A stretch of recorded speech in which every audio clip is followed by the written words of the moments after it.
El Señor les bendiga, hermanos. ¿Cómo se encuentran el día de hoy, bendecidos? Amén. Les invito a que, si pueden acompañarme en sus Biblias, en Mateo capítulo 26, verso 36 al 46. Mateo 26, del 36 al 46. Y abajo está el punto.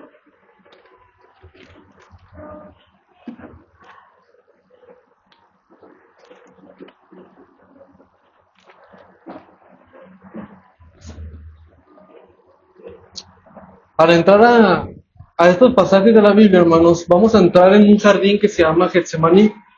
En este día es uno de los momentos más intensos y abrumadores de la vida de Jesús. Esto ocurre la última noche antes de que lo crucificaran. Es un jueves por la noche o un viernes al amanecer. Él acababa de tomar la última cena con sus discípulos, pero ahora lleva a 11 de sus discípulos al jardín llamado el Getsemaní. Y es interesante porque a medida de que entremos a la escena y al pasaje, vamos a encontrar que el ministerio de Jesús comenzó con una tentación en un desierto, pero vamos a entender que también su ministerio terminó en una tentación, pero ahora en un jardín. ¿Y qué quiero decir con esto? Que Jesús tendrá éxito donde Adán falló. Adán, a través de su desobediencia, trae a muchos al pecado. Pero Jesús, a través de su obediencia, trae a muchos a la salvación. Así que Mateo 26 nos habla justamente de eso. Al ver estos pasajes nos vamos a dar cuenta, hermanos, que estamos pisando ahora mismo Tierra Santa, que estamos entrando a las horas más oscuras del Señor Jesús. Sin embargo, nos vamos a dar cuenta que en la oscuridad vamos a ver la luz de su amor. Pero antes de profundizar con el texto, permítame hacer una oración. Bendito Dios Padre, damos gracias, Señor, por tu amor, por tu gracia, Señor, por tu misericordia, porque a través de ti, Cristo Jesús, podemos estar aquí reunidos, alabando y glorificando tu bendito nombre, Señor. Por ello te pido que seas tú con mis hermanos aquí presentes, que les ayudes, Padre, a que puedan tener esa mente, ese corazón receptible a tu verdad, que tengan un corazón humilde ante tu verdad, Señor, y que de la misma manera, Padre, que tú seas a través de mí, por medio de tu Espíritu Santo, que seas tú exponiendo toda la verdad, que seas tú hablando a través de mí, que no sea palabra humana, Señor, sino que sea tu bendita palabra. Todo esto te lo pedimos por medio de tu Hijo amado Cristo Jesús. Amén. Si vemos el texto, en el verso 36 al 46, dice así: Entonces Jesús llegó con ellos a un lugar que se llama Getsemaní y dijo a sus discípulos: Siéntense aquí mientras yo voy allá y oro. Y tomando con él a Pedro y a los hijos de Zebedeo, comenzó a entristecerse y a angustiarse. Entonces les dijo: Mi alma está muy afligida hasta el punto de la muerte. Quédense aquí y velen junto a mí. Y adelantándose un poco, cayó sobre su rostro llorando y diciendo: Padre mío, si es posible, que pase de mí esta copa, pero que no sea como yo quiero, sino como tú quieras. Entonces vino Jesús a los discípulos y los halló durmiendo, y dijo a Pedro: Con que no pudieron velar una hora junto a mí, velen y oren, para que no entren en tentación. El espíritu está dispuesto, pero la carne es débil. Apartándose de nuevo, oró por segunda vez, diciendo: Padre mío, si esta copa no puede pasar sin que yo la beba, hágase tu voluntad. Vino otra vez Jesús y los halló durmiendo, porque sus ojos estaban cargados de sueño. Dejándolos de nuevo, se fue y oró por tercera vez y dijo otra vez las mismas palabras. Entonces vino a los discípulos y les dijo: ¿Todavía están durmiendo y descansando? Vean, ha llegado la hora, y el Hijo del Hombre es entregado en manos de pecadores. Levántense, vamos, miren, está cerca el que me entrega. Mientras contemplamos, hermanos, lo que sucedió en el huerto de Getsemaní, no quiero que veamos esta escena o esta historia como una simple historia de Jesús, sino quiero que entendamos lo que significó para nuestro Salvador el salvarnos y lo que implica para nosotros que Él dejara su vida para entregarla por nosotros. Como primer punto quiero tocar una agonía insoportable. Sufrir por nuestros pecados, hermanos, significó para Jesús una agonía insoportable. El verso 37 es muy importante en nuestro pasaje porque nos da alguna pista de lo que está pasando aquí. Dice así el verso 37, y tomando con él a Pedro y a los hijos de Zebedeo, comenzó a entristecerse y a angustiarse. Literalmente Jesús estaba caminando cuando comenzó aquello. Esta palabra se repite, hermanos, para mostrar que en un momento Jesús está caminando por el jardín de Getsemaní, un día antes de que lo mataran, pero en otro momento es golpeado por la tristeza.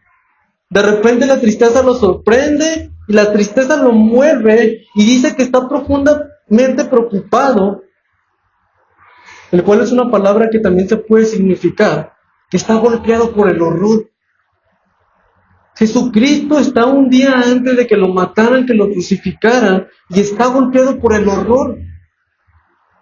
¿Alguna vez usted se ha puesto a pensar, hermanos, en Jesús horrorizado o aterrorizado o asustado?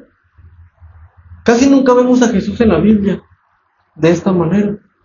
A Jesús en la Biblia lo podemos ver como aquel que tiene absoluta autoridad, aquel que tiene toda la confianza, aquel que enseña con poder, aquel que perdona los pecados, aquel que sana a los enfermos, aquel que echa fuera demonios. Lo vemos calmando tormentas, hermanos, lo vemos caminando sobre el agua. Pero aquí el Señor Jesús está aterrorizado, está encorvado por la tristeza. Jesús, hermanos, había sido una persona atrevida. Él había sido valiente. Él había hablado con claridad y con autoridad en contra de sus autoridades. Pero ahora, hermanos, en el jardín de Getsemaní está cambiando todo. Jesús está triste, está angustiado, cosa que no le había pasado en todo su ministerio. Una traducción dice que Jesús comenzó a ser atrapado por un terror que lo encorva y que lo angustia. Aquí vemos a Jesús, hermanos, como nunca lo habíamos visto. Aquí vemos su humanidad en plena exhibición, hermanos. Pensamientos de dolor se estrellan sobre su alma. Él se está doblando ante la tristeza porque sabe que al amanecer será crucificado y será matado, hermanos, por nuestros pecados. Pero luego vemos que el Señor Jesús va en oración, le dice en el verso 38. Entonces les dijo, mi alma está muy afligida hasta el punto de la muerte. Quédense aquí y velen junto a mí.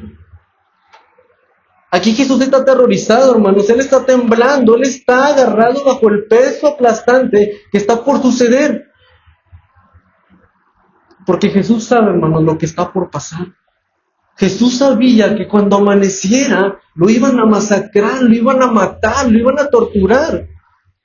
Está angustiado y está entristecido. La cruz, hermanos, se cierne frente a su mente, frente a su cara, hermanos, porque él está a punto de sufrir lo que no tenía que sufrir. Jesús sabe lo que va a pasar el siguiente día. Pero pensemos en esto. ¿Cómo va a enfrentar Jesús la muerte en comparación con algunos de muchos de sus seguidores que han tenido que enfrentar tortura y la muerte por Jesús?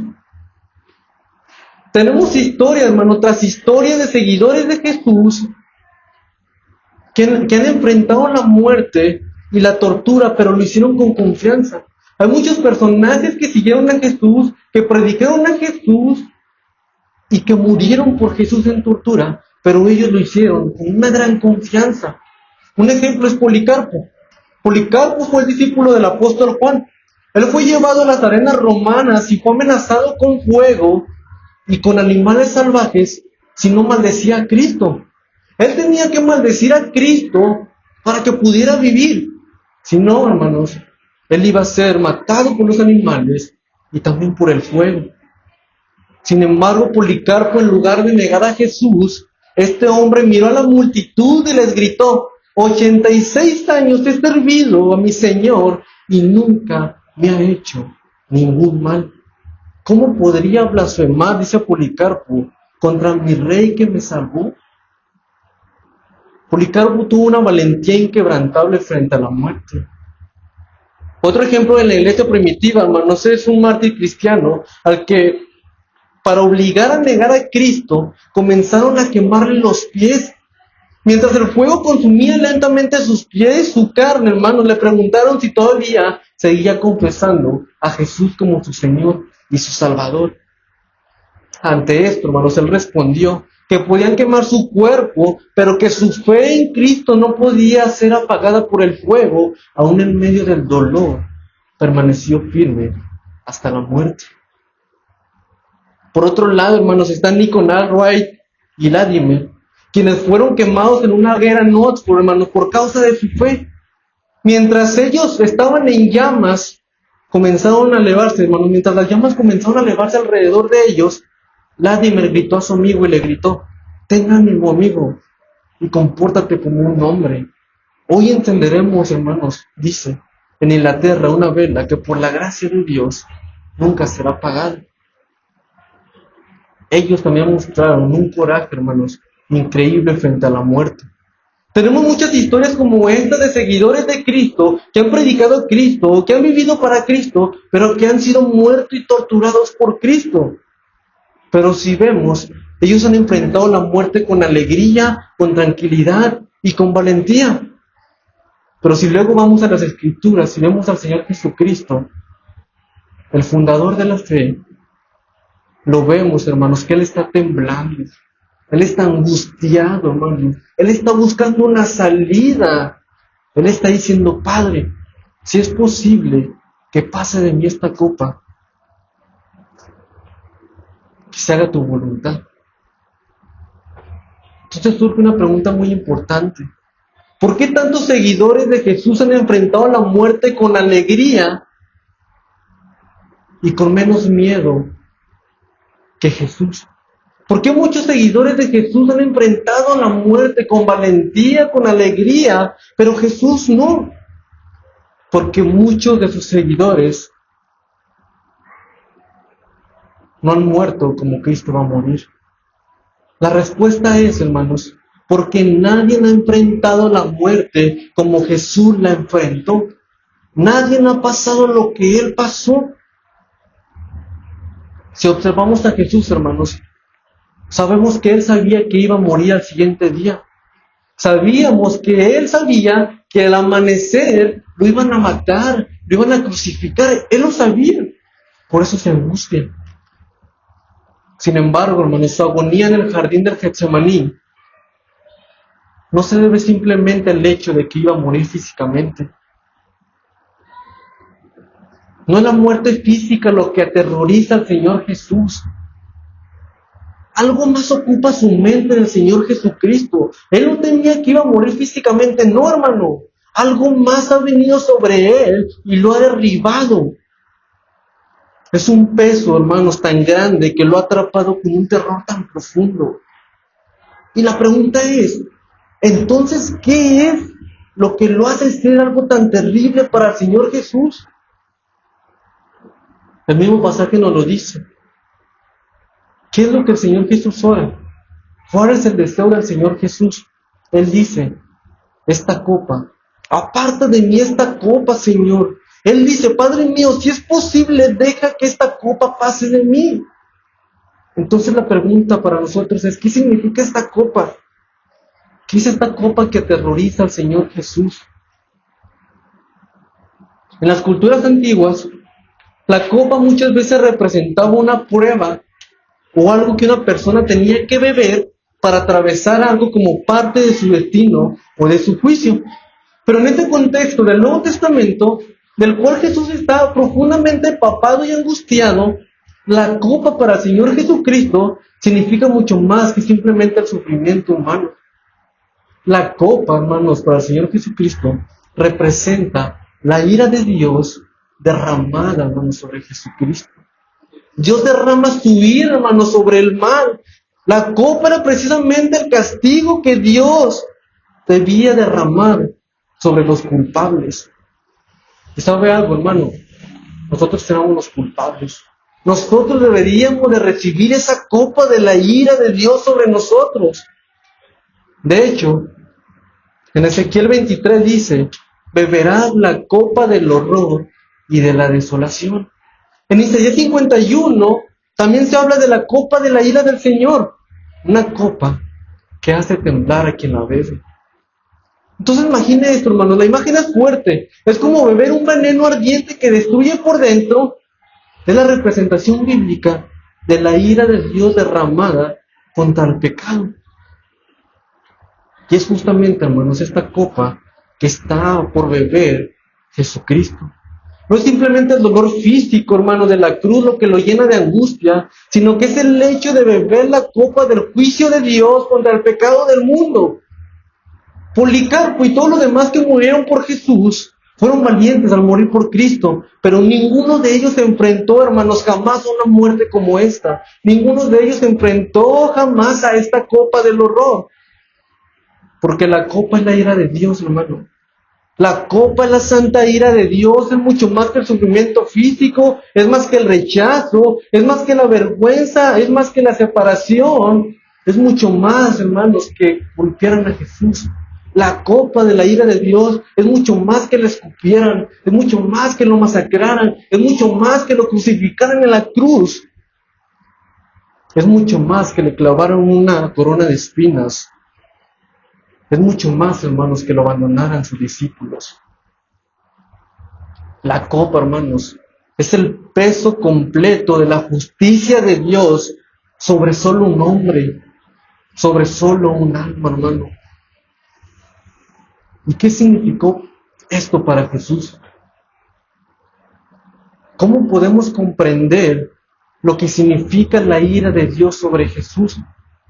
Bueno, más que cualquier otra cosa, hermanos, significó ser abandonado por su Padre.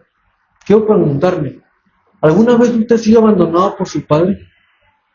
Nosotros, hermanos, tenemos padres imperfectos y nosotros también somos hijos imperfectos. Pero Jesús, hermanos, era un hijo perfecto y su Padre era un Padre perfecto y aún así, hermanos, fue abandonado por su Padre. Imaginen la angustia de ser un hijo perfecto y de tener un Padre perfecto. Imagina el dolor del alma de ser rechazado por algo que tú no hiciste, por pecados que no fueron tuyos. Esto, hermanos, fue lo que hizo temblar al Señor Jesús. Ser abandonado por su Padre Celestial. Él no tenía que ser abandonado porque era perfecto y su Padre era perfecto. Ni siquiera podemos alcanzar, hermanos, a comprender plenamente lo que está ocurriendo en su alma. Sin embargo, podemos intentar acercarnos qué significó con esta imagen de ser abandonado por un padre. La Biblia es clara, hermanos. El castigo máximo del pecador, el castigo máximo, la plenitud máxima del castigo por tus transgresiones es ser separado de la gloria de Dios. Eso es el castigo máximo, hermano.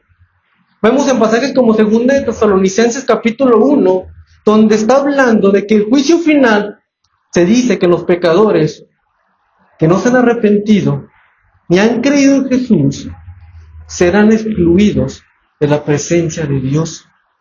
Romanos 3:23 dice, por cuanto todos pecaron, están destituidos de la gloria de Dios. Por lo tanto, el castigo máximo del pecador, hermanos, es ser separado de la gloria de Dios.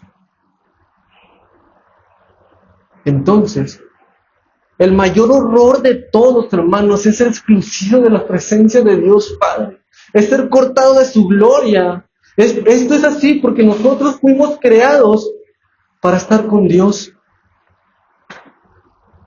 Ser separados de Él, hermanos, sería como si fuéramos cortados y fuéramos arrojados a una isla abandonada. Nadie florece, hermanos, cuando está aislado y separado de los demás. Fuimos hechos, fuimos creados, hermanos, para la comunión con otras personas, pero aún más, fuimos creados y fuimos hechos, hermanos, para estar en comunión con Dios Padre. Nuestra alma, hermanos, nuestra alma necesita de Dios. Nosotros necesitamos de Dios. Nuestra alma necesita de Dios como una flor que necesita como el agua y el sol. Si tú le quitas el agua, hermanos, y el sol a una flor, la flor se marchita. Si tú quitas a Dios de tu vida, tú marchitas, hermano, y serás arrojado al agua de fuego. Nosotros necesitamos de la presencia de Dios. Lo impresionante del pecado, hermanos, es que a veces nos convence de que estamos bien sin Dios. Nos hace pensar que no lo necesitamos, que podemos mantenernos a distancia de Dios y que podemos estar bien sin Dios. Creemos que estamos bien sin Dios y que estamos bien en el mundo sin Dios. Pensamos que no necesitamos sus órdenes ni de su presencia. Creemos que está mejor ser libres y vivir como queramos. Pero la realidad es muy diferente. Es como si una flor dijera, no necesito del sol ni del agua. En realidad, hermanos, lo único que está pasando es que si no queremos a Dios en nuestra vida, estamos marchitando y nos estamos muriendo. Sin embargo, hermanos, nos engañamos a nosotros mismos cuando pensamos que estamos bien sin Dios. Nos engañamos a nosotros mismos creyendo que estamos vivos sin Dios. Porque la Biblia nos enseña que el castigo máximo, hermanos, es ser excluido de la presencia de Dios, es estar separados de aquel por quien fuimos creados y para quien fuimos creados. Jesús, en este momento, en el jardín de Getsemaní, está contemplando totalmente este castigo. Jesús en el jardín del Getsemaní está a punto de beber la copa de la ira de Dios, está a punto de experimentar algo que jamás alguien ha experimentado, está a punto de experimentar algo, hermanos, que jamás alguien ha experimentado en toda la eternidad. Está a punto, hermanos, de experimentar el abandono de su Padre. Y Jesús enfrenta eso. Quiero que usted se imagine esto, hermano. Quiero que usted se imagine que va a enfrentar su peor pesadilla. Imagina su peor pesadilla. Imagina tu peor miedo. Tal vez a la muerte de un ser querido, tal vez a la muerte de tu hijo, la muerte de tu cónyuge. Tal vez sea perder algo que es algo muy preciado para ti. Imagina tu peor pesadilla. Pero imagina que tú sabes con certeza que al día siguiente va a pasar. Imagínate que tu peor pesadilla al siguiente día va a suceder.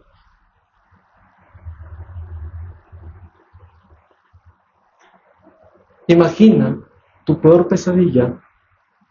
Imagina que sabes con certeza que no puedes evitarlo y que cada día, cada vez está más cerca sobre ti.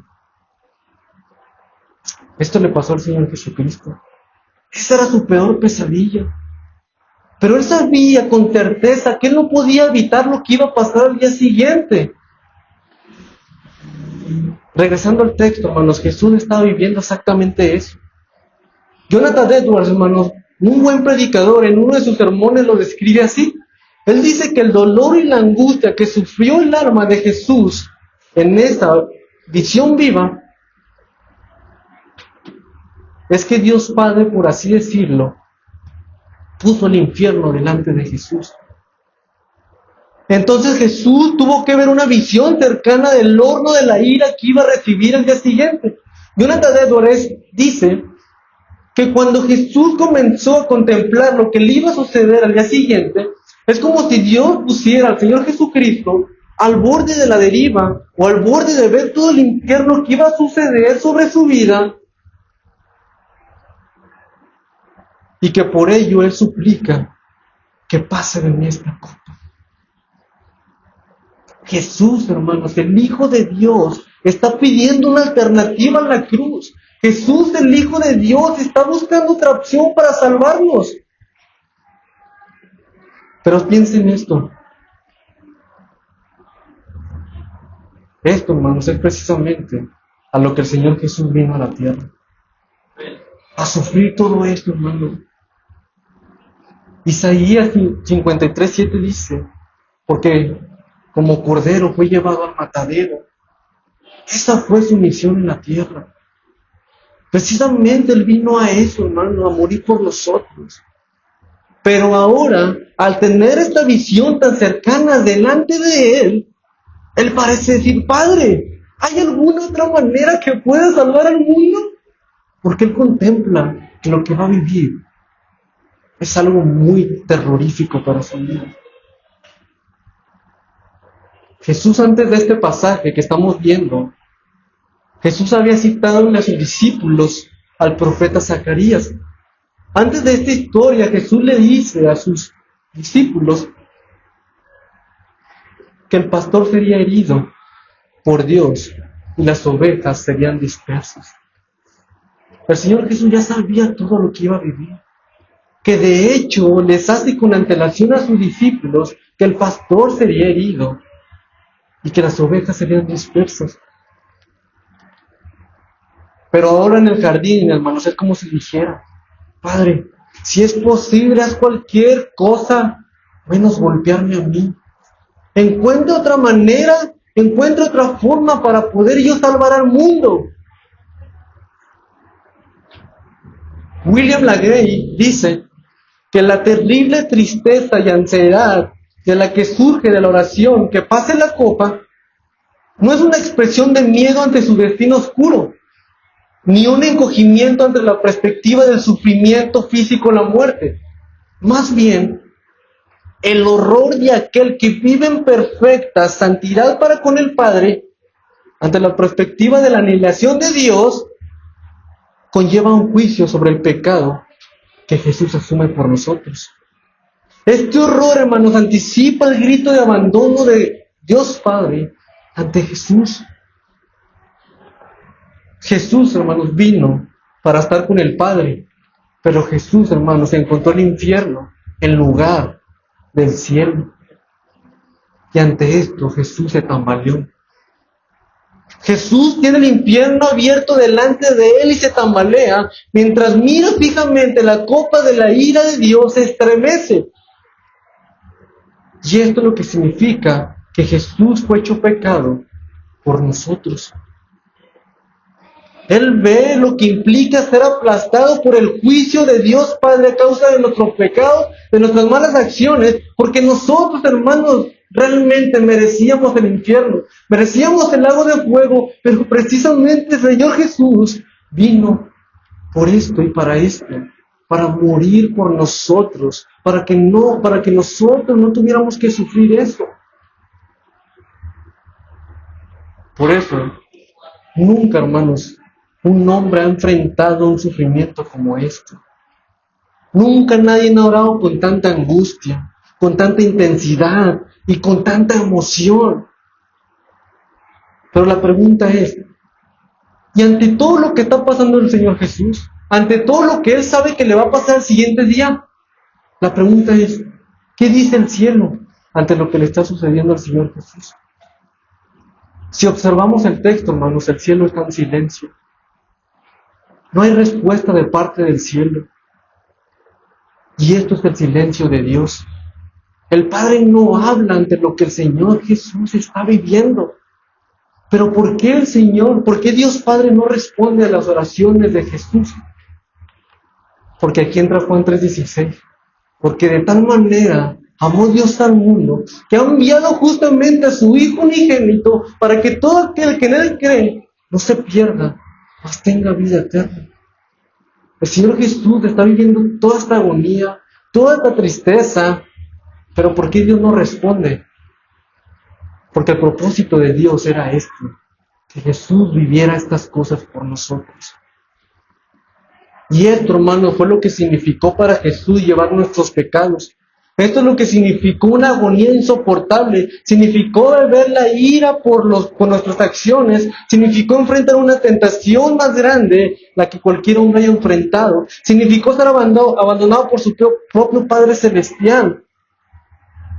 Y el jardín del Getsemaní es el lugar donde Jesús tiene que decir, ¿lo haré? ¿Realmente moriré por los pecados del mundo? Aquí en el jardín del Getsemaní, donde el Señor te pregunta, ¿Realmente lo haré por el mundo? Él está en agonía. Y esto me lleva a mi segundo punto. El primero fue una agonía insoportable, pero mi segundo punto es la obediencia decisiva de Jesús. En el verso 39 dice, y adelantándose un poco, cayó sobre su rostro y orando diciendo, Padre mío, si es posible que pase de mí esta copa, pero que no pase como yo quiero, sino como tú quieras. Inmediatamente después de su oración, de su tristeza, de su agonía, Jesús dice, Padre mío, si es posible que pase de mí esta copa, pero que no sea como yo quiero, sino como tú quieras. Luego nuevamente en el verso 42 dice, Padre mío, si esta copa no puede pasar sin que yo la beba, hágase tu voluntad. ¿Y cómo concluye todo? En el verso 44-46 leemos que dejándolos otra vez a sus discípulos, se fue y oró por tercera vez, diciendo las mismas palabras. Y luego vino a sus discípulos y les dijo, dormid y descansen. He aquí, la hora se acerca, y el Hijo del Hombre es entregado en manos de pecadores. Levantaos, vamos, ved, se acerca el que me entrega. En otras palabras, es como si el Señor Jesús dijera, levántense, vamos a enfrentarlo de frente. Miren, mi traidor está cerca. Ya iba a amanecer, Judas ya lo iba a traicionar, y él ya iba a morir. Y ven la progresión aquí.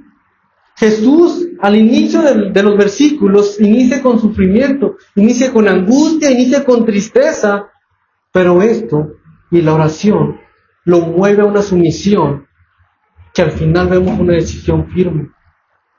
Jesucristo pasa de agonizar por la culpa que es la cruz a tomar una santa determinación.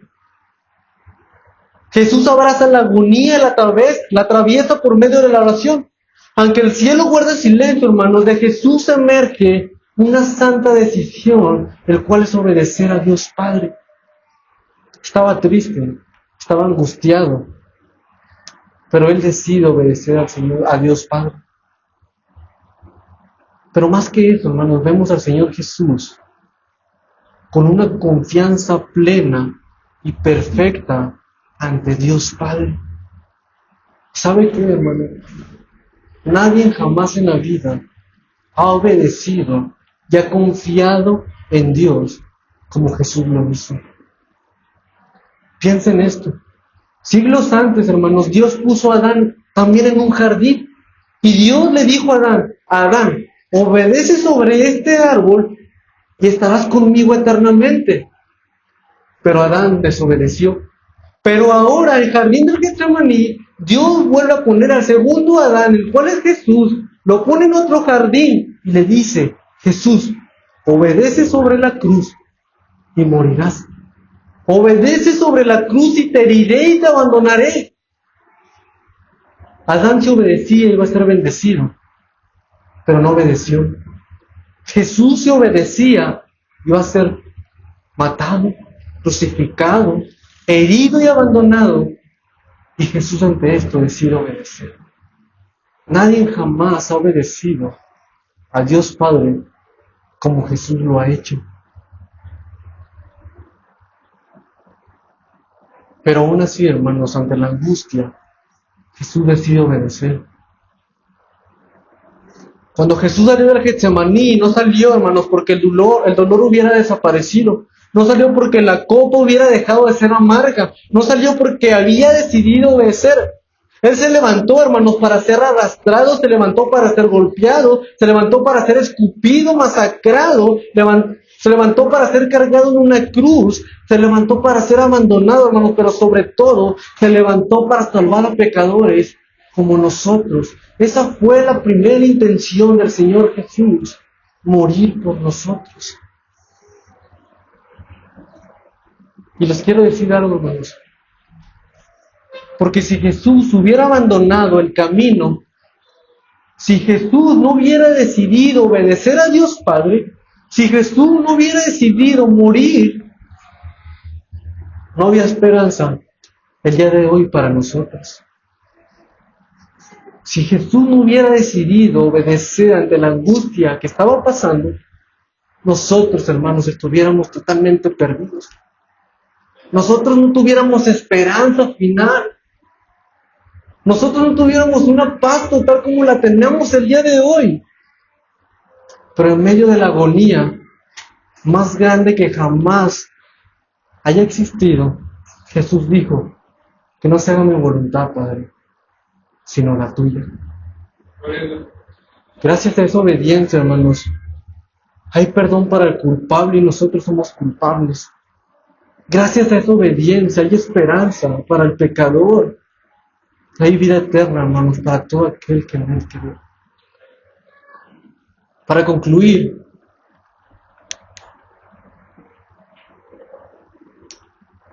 mientras contemplamos a Cristo, hermanos, en Getsemaní, debemos recordar algo.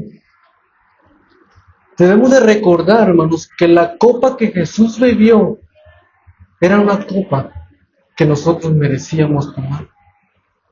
La ira de Dios contra el pecado era para nosotros. La separación de Dios era nuestro castigo. El juicio era nuestro destino, hermanos. Nosotros merecíamos el infierno totalmente por la eternidad.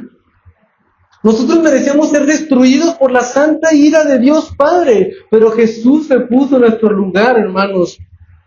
Él fue abandonado para que nosotros pudiéramos ser recibidos. Él fue condenado para que nosotros pudiéramos ser perdonados. Él vivió la copa de la ira para que nosotros pudiéramos, hermanos, beber la copa de la salvación. Y por eso la pregunta más importante no es ¿qué sufrió Jesús? La pregunta realmente es ¿qué harás tú con este Jesús? Porque no basta con admirar lo que hizo, no basta con conmoverse por su sufrimiento, no basta con saber la historia de lo que el Señor Jesucristo sufrió, no basta, porque muchos la saben y muchos la conocen. La Biblia dice que nosotros debemos de arrepentirnos y de creer en Él. No sé, tal vez tú has vivido lejos de Dios. Tal vez has pensado que puedes vivir sin Él. Tal vez algún día has tratado de llevar tu vida con otras cosas, pero sigues vacío. Pero hoy Cristo te llama nuevamente. El mismo Jesús que tembló en Getsemaní por lo que iba a vivir por nosotros, es el mismo que fue a la cruz por amor. El mismo que resucitó al tercer día y extiende sus manos el día de hoy y nos dice, venid a mí todos los que estáis trabajados y afligidos y cargados, y os haré descansar. Él ya hizo toda la obra, hermanos. Él ya hizo todo por nosotros, solamente nos cuesta a nosotros, o nosotros tenemos que venir ante Él. Por ello, hermano, no rechaces a aquel que no te rechazó. No le des la espalda a aquel que fue abandonado por ti. No desprecies al Salvador, hermanos, que decidió beber la copa hasta la última gota para rescatarte. Porque la pregunta no es si Cristo estuvo dispuesto a salvarte. La cruz y el Getsemaní ya respondieron esa pregunta. La verdadera pregunta es, ¿vendrás hoy a Él? ¿Confiarás plenamente en Él? Porque el día de hoy, hermanos, todavía hay gracia, todavía hay perdón y todavía hay misericordia. Pero sobre todo, hermanos, todavía hay un Salvador que después de levantarse en Getsemaní, caminó voluntariamente en la cruz para que pecadores como ustedes y como yo pudiéramos estar aquí hoy, escuchar su palabra, aceptarlo y caminar eternamente con Dios Padre. Y este Salvador, hermanos, tiene un nombre y se llama Jesucristo. Permítame hacer una oración. Dios Padre, venimos ante ti, Señor, entendiendo que el sacrificio de tu Hijo, Cristo Jesús, no fue un sacrificio común, que no fue algo fácil, sino que implicó llevar toda la ira sobre sí mismo, que implicó llevar todo el castigo que nosotros merecíamos. Gracias, Dios, por esa gracia, por ese amor. Gracias, Cristo Jesús, porque a pesar de la angustia, de la tristeza, de la dificultad que fue para ti, Cristo, morir por nosotros, ser escupido, ser golpeado, ser masacrado, tomaste una gran decisión, el cual fue salvarnos a nosotros de la muerte eterna. Gracias, Dios, por eso. Ante ello, Señor, te pido que seas tú con nosotros ante esta palabra. Que nos ayudes no solamente a recordarlo el día de hoy, sino que lo recordemos todos los días de nuestra vida, porque todos los días de nuestra vida necesitamos recordar tu santo sacrificio, Señor, porque todos los días de nuestra vida somos pecadores. Gracias, Dios, por tu amor, por tu gracia, por tu misericordia. A ti sea la gloria, a ti sea la honra y todo el honor por los siglos de los siglos. Amén.